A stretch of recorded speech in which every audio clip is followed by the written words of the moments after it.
From the Mapleview Animal Hospital studios, this is the WHTC Morning News with Gary Stevens and Peg McNichol on 99.7, 1450 WHTC and WHTC.com. Welcome back to the WHTC Morning News for this Tuesday, March the 2nd. Tuesday mornings, we have a chance to catch up with what is going on in Washington with one of the two men who represent the Lake Shore in the halls of Congress in terms of the U.S. House. And he is U.S. House Representative Fred Upton, joining us via the Zoom connection this morning from his office in Washington. Fred, good morning. Hope all is well with you and the family.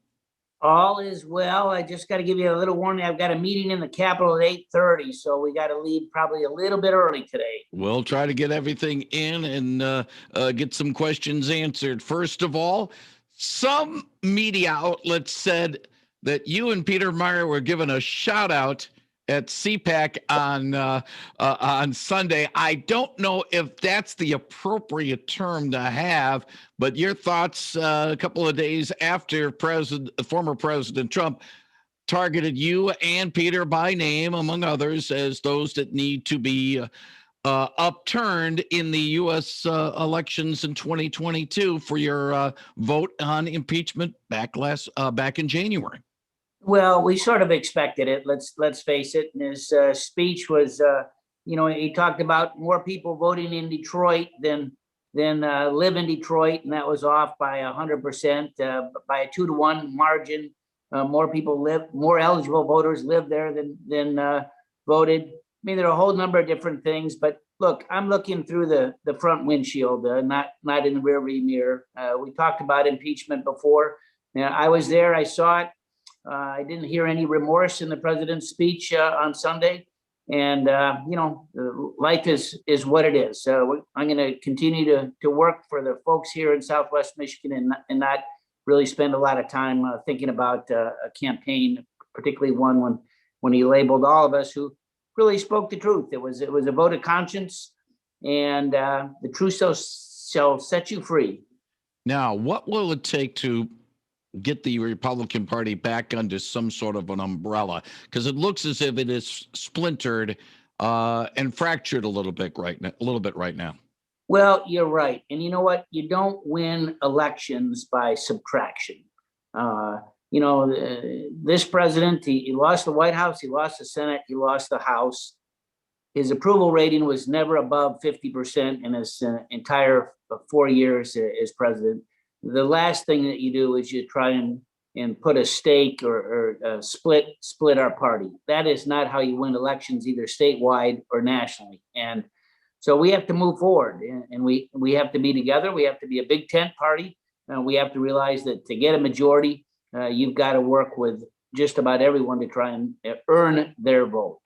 Now, I know this would be a history lesson, and it's not recent history lesson, but it was brought up, and I'm not certain if it was one of our shows or what sort of term. Wait a minute, I know. When Major Garrett of CBS News interviewed Peter Meyer for his takeout program over the weekend, he brought up the term Whigs. And if you know your history, that party, which was the original competitor against the Democratic Party at the turn of the 19th century, got fractured up over slavery and eventually became the Republican Party. Could the Republicans go through this again, or have this happen to them over the situation involving Donald Trump? Well, I sure hope not. I didn't see the interview with Peter over the weekend, but it's one of the things that was heartening in the president's speech was that he did announce that he wasn't trying to split off into a separate, quote, patriot party, as we might have seen some little bit of news about that here in Michigan this last week. So that's a good thing, because you don't win elections by dividing yourself. You don't win elections by subtraction. We need to be together. We need to focus on things that Republican values stand for: a stronger economy, people working, a free enterprise system. All those different things is part of our mantra. It's part of our vision in terms of where we should be going. Again, looking through the windshield, not through the rearview mirror. We're talking with U.S. House Representative Fred Upton. We've heard from State Attorney General Dana Nessel. She apparently is siding with this environmental coalition that is going against the proposed switch of the Palisades plant from Entergy to Holtec. This group is saying that Holtec, frankly, can't do the job, don't have the resources, don't have the plan. Obviously, Palisades right in the backyard, right in your district. Your thoughts about this planned, as they say, takeover by Holtec next year when Entergy wants it to decommission that plant? Yeah, I don't know the specifics. I'm not aware of the story with the AG. She's not communicated that to me. This is something I deeply care about. I mean, it was announced a number of years ago that Palisades was going to shut down for a whole variety of different reasons. We need to make sure that the transition works, that the employees that are there are taken care of. It's a major, it's a major taxpayer, the largest taxpayer, obviously, in Van Buren County. They've done a lot of good things for the county in terms of charitable contributions. Obviously, the salaries of hundreds and hundreds of people that are there. So I'll be glad to work in whatever way that I can to make sure that transition works for everybody, not only in the community, but also for the employees. How much do you know of Holtec and whether or not they can do the decommissioning? I had a meeting early on. I weighed in a little bit, but of course, this is not a government, it's not a federal government issue, but it's one that is the top Republican on the Energy Subcommittee. I want to make sure that the transition works and use whatever. I don't really have any levers, but maybe a little positive push. I can try and help as we've tried to get people together to make sure that their contracts, their training, their ability to seek employment of equal status. We've got another plant just down the road, the Cook nuclear plant. And of course, there's a real desire for talented people like we've seen at the Palisades plant, which operated that facility so well with just great years of producing electricity for all of us, not only in the state, but also in the region. One final thing, Fred Upton, I do need to ask you this, and hopefully it won't take too long. Friday night, Saturday morning, the vote on the $1.9 trillion America.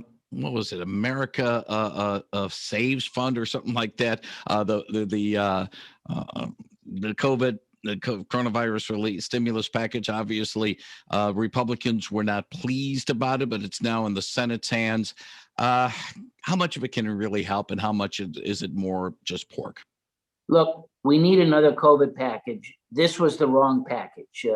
It wasn't bipartisan, as every other package was when President Trump signed them into law going back to a year ago. It was crammed with pork. There's $100 million for a new tunnel for Nancy Pelosi's district, for a new subway. There's a new bridge for Chuck Schumer in New York to go over to Canada.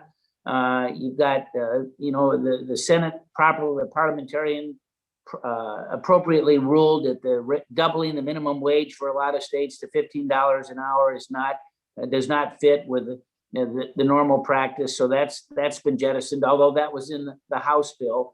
Only about 10% of the bill was COVID related. Yes, we need more money to produce a new vaccine. Yes, take care of the tangents. Yes, we need more money to help distribute this, to roll up people's sleeves and get them out.